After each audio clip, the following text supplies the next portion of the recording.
The question is about Islam and Muslims. What should we prioritize? Islam or Muslims? Now, you may say this is a silly question, because can we make a binary? Can we say either or?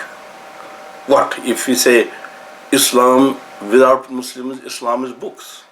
What else? And without Islam, Muslims are a simple sort of nation, an ethnic group, or whatever. If cut off from Islam, so they are an inseparable unit. Muslims are the material assets of Islam. Islam is expressed by Muslim societies, Muslim countries. They are the material expression of Islam.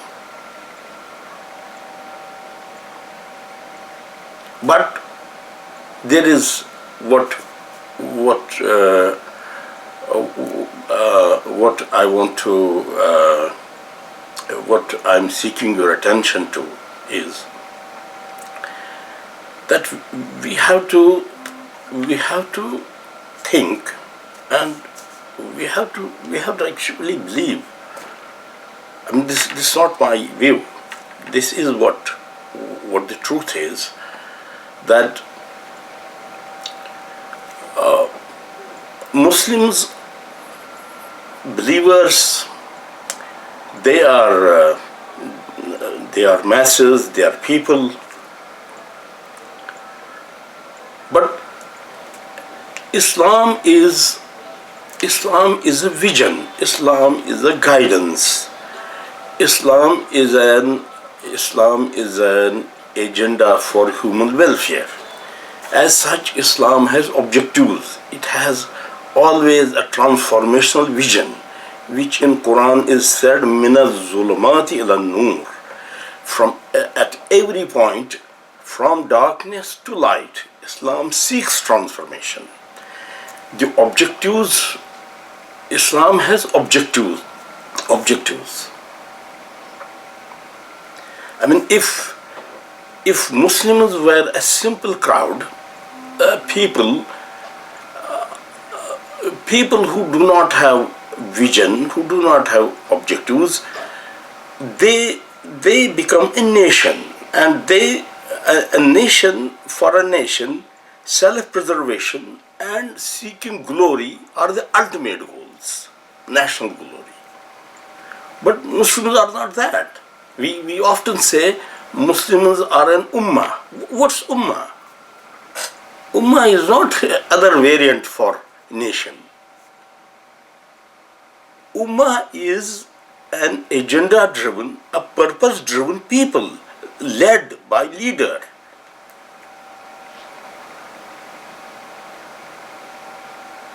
Ummah is not a hodgepodge of different people with different directions, moving in different directions. It's a very goal-oriented.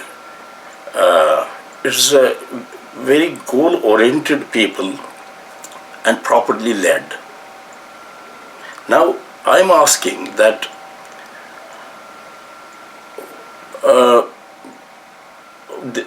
as I said, there is Muslims and there is Islam. I'm asking, for Muslims, one who believes, one who accepts Islam, for him or her, what comes first? Do the physical bodies of Muslims, does it come first, or the objectives of Islam come first? This is a question, and the answer is very simple. Simple because it is a highly demonstrated example. It is, you don't have to scratch, or you don't have to dig down deep. It is simple from the prophetic life. The prophet peace be upon him, he always placed the objectives of Islam before his person, ahead of his person. He placed the objectives of Islam. When in Mecca, when his uncle Abu Talib came and he said, there's a message that they will do this or that for you, you please give up. He said, if they place sun in one hand, moon in the other, I will not give up, and I will see to it that this message is dominant.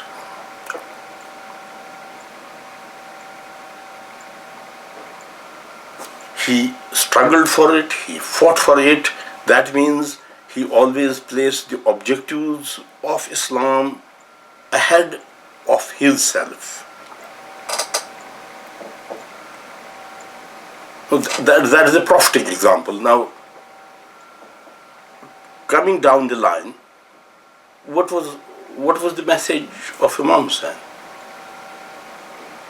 Imam Hussain, with his family, made a huge sacrifice, which the whole humankind cannot produce a match for that.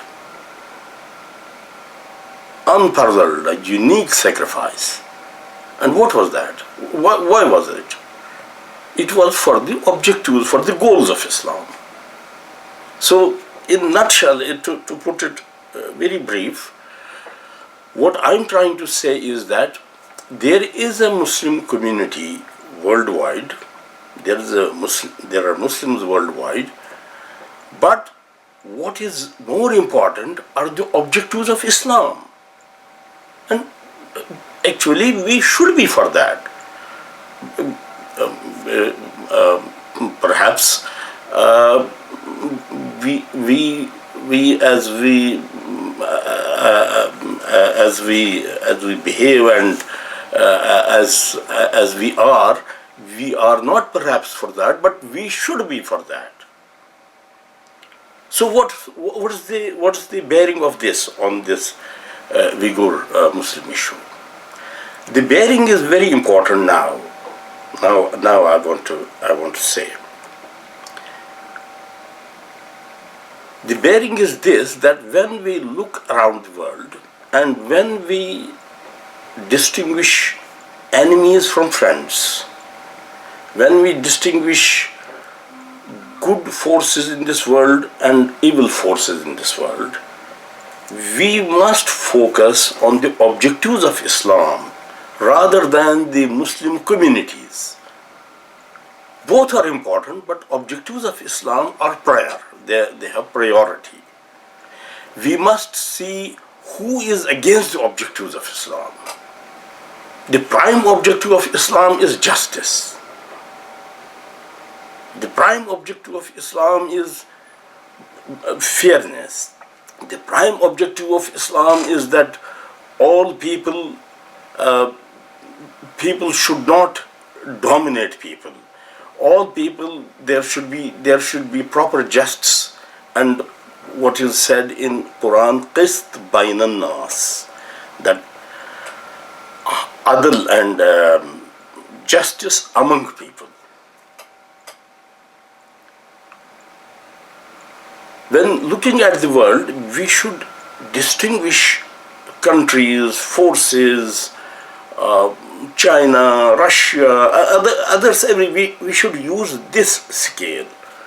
Who is confronting the goals of Islam?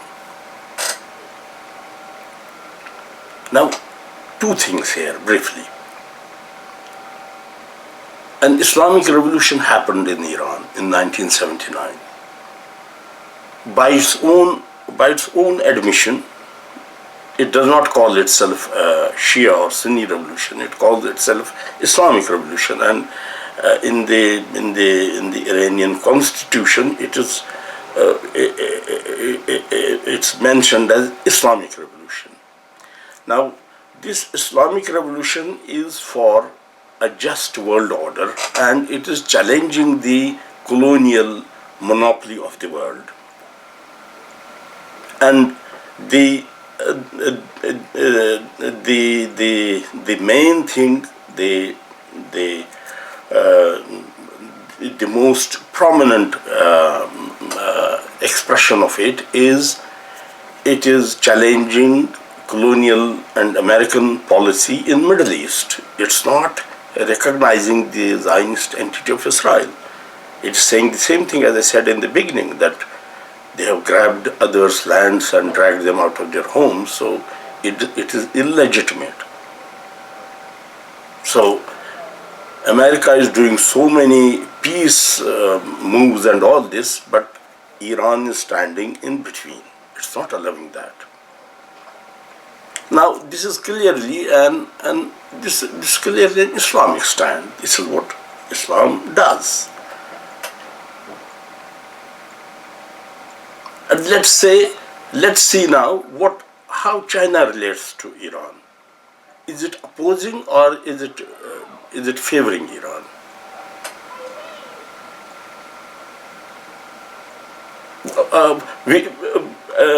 We must keep in mind that after the Islamic Revolution, the whole West, the capitalistic West, they are against Iran, because all this capitalism,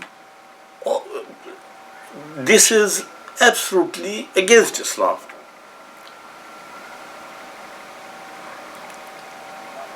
And this capitalism, I keep talking about it, but this is I can't go into the details. But just to say the main thing is, it does not ensure the qist bainan nas. It does not.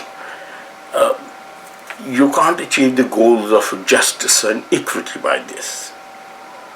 We have a very intelligent young professor, Thomas Piketty, in Paris.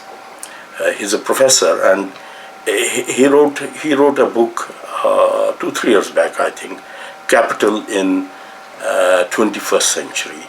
And then he recently wrote a book again, Capital, a huge book, big book, Capital as an Ideology. These are the best sellers on Amazon. You can Google Thomas Piketty. Thomas Piketty's main argument is that the growth in the West has not kept pace with the distribution. It has not trickled down. And with the result, the West's capitalistic system, it has worked in favor of big money lenders. It has worked in the favor of big businesses and not general people, not ordinary people. And it's a very well researched book, and extensive, both extensive and there is depth. Extensive that he has got data from so many countries, and depth that he has collected data from the last so many years to substantiate his argument. And it has been highly received, well received in academic circles everywhere. So my point was that since the Islamic Revolution was for mustadafin, for the downtrodden, so it was against the capitalism, so West confronted it. China did not. So if we had to choose between West and China, why don't we use China then? Because it does not confront the goals of Islam. It may have problems with Uyghur, there may be problems, and I'm not saying anything about that. And if someone is concerned about that, I am equally, if not more. Our Muslim brothers and sisters, if they are persecuted, we are very much pained. But I'm raising the level of concern. I'm saying that we should see China has been friendly to Pakistan as well. Pakistan was a state born in 47, and we have evidence, documentary evidence, that the Congress leaders, earliest Congress leaders, They thought it's a matter of 6-7 months they will return back. They never accepted Pakistan. They haven't yet, even now, they haven't accepted Pakistan. And you know what they did in 71 and what they have been doing since then, they haven't reconciled with the existence of Pakistan.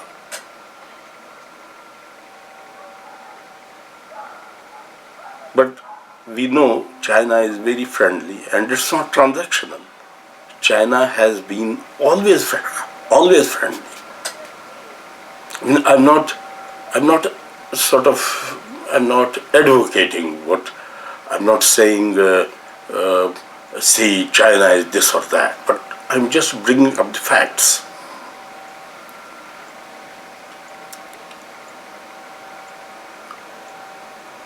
So my submission here is that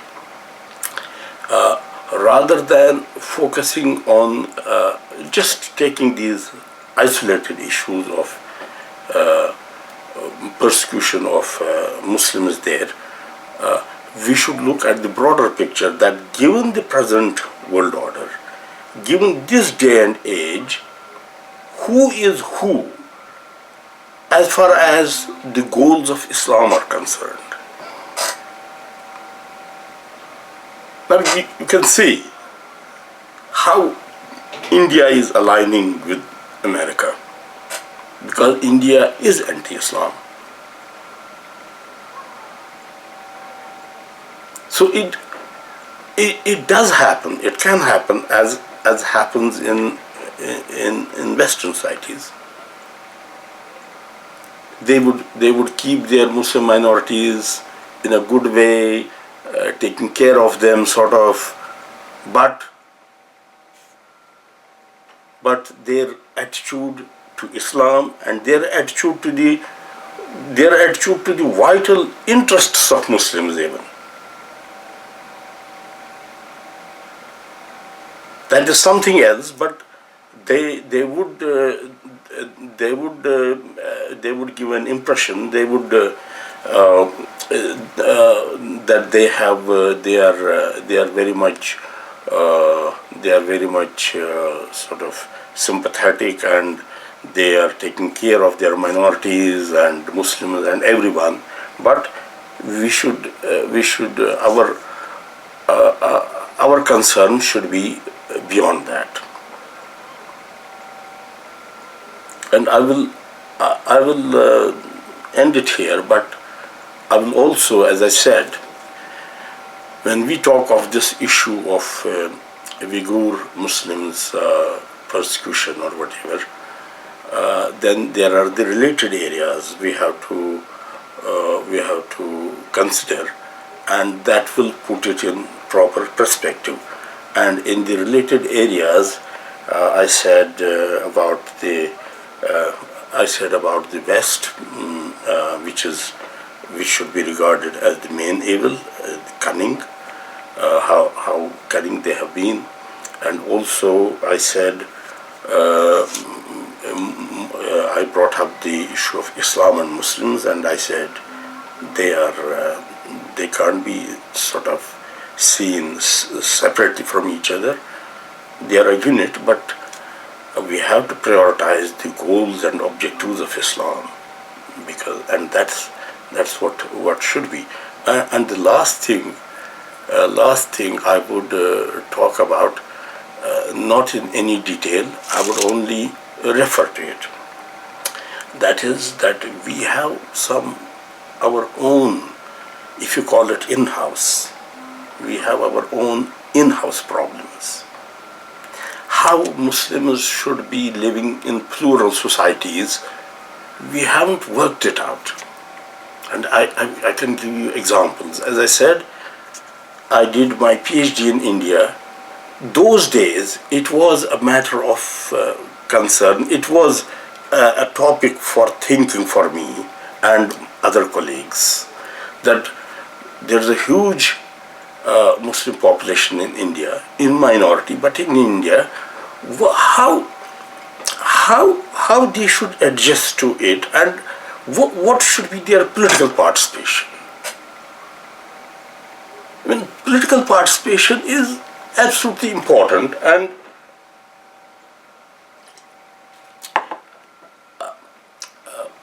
the should we be concerned with our with only our rights, that our rights of our life and property, or should we be thinking beyond?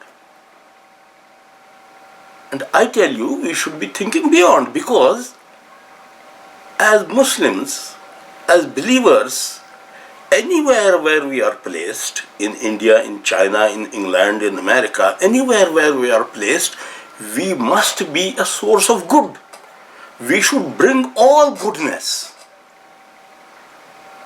We should reflect divine attributes living in the society where we are. That means we should give to the society. Very tall order. I mean, in India they are running for their life. But the ideal is they should be given to India. But unfortunately, and this is a problem with our overall, our Muslim political thought, this is not the time to talk about it, but unfortunately these things have not been worked out. For example, how should Uyghur Muslims be behaving in China? Now, we must also understand that there are, this time, in this day and age, particularly in the last 20 years or so, there are forces, there are those extremist forces who are using Muslims. For example, there's an East Turkestan Islamic movement. They have been doing some bomb blasts there. Now, should they be doing that? I mean, I'm not blaming, or I'm not saying anything beyond, apart from this, that we haven't configured that how they should be living in China, as how Indian Muslims should be living in India, and for that matter, how British Muslims should be living in Britain. We have in Britain, they say, oh, there are so many member parliaments and Muslim member parliaments. Actually, the mayor of London is a Muslim. But what then? As I said, if the objectives of Islam, if they have the priority, then what does this mean? Nothing. And let me tell you, we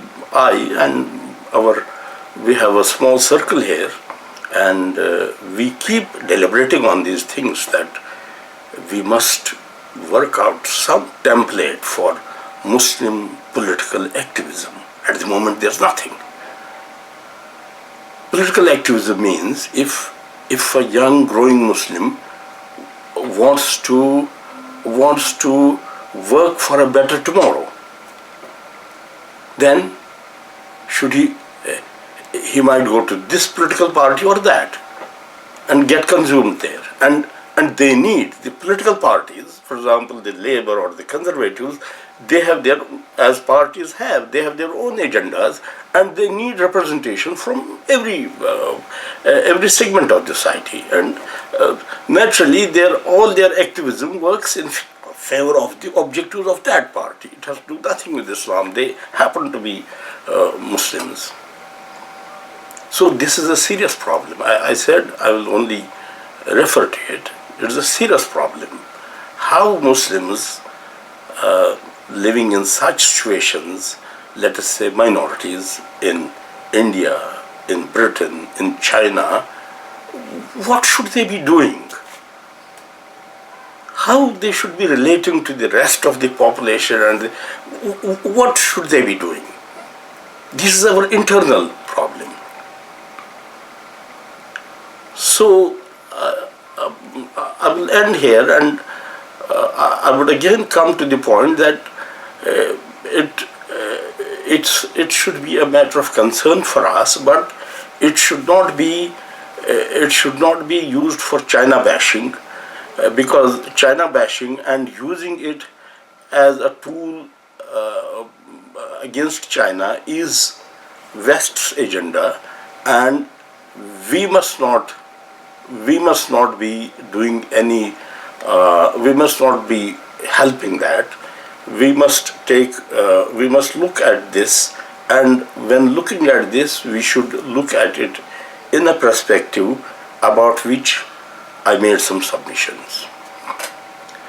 So with this, I will take leave of you. I will leave you in the secure refuge of Allah, the compassionate and merciful. That is the real refuge from all evil, seen, unseen, any evil coming from anywhere. That's the real refuge, the refuge of Allah. I leave you in that, and I thank you for listening to my what I have said here. I hope you will give it a due consideration. ربنا تقبل منا إنك أنت السميع العليم اللهم صل على محمد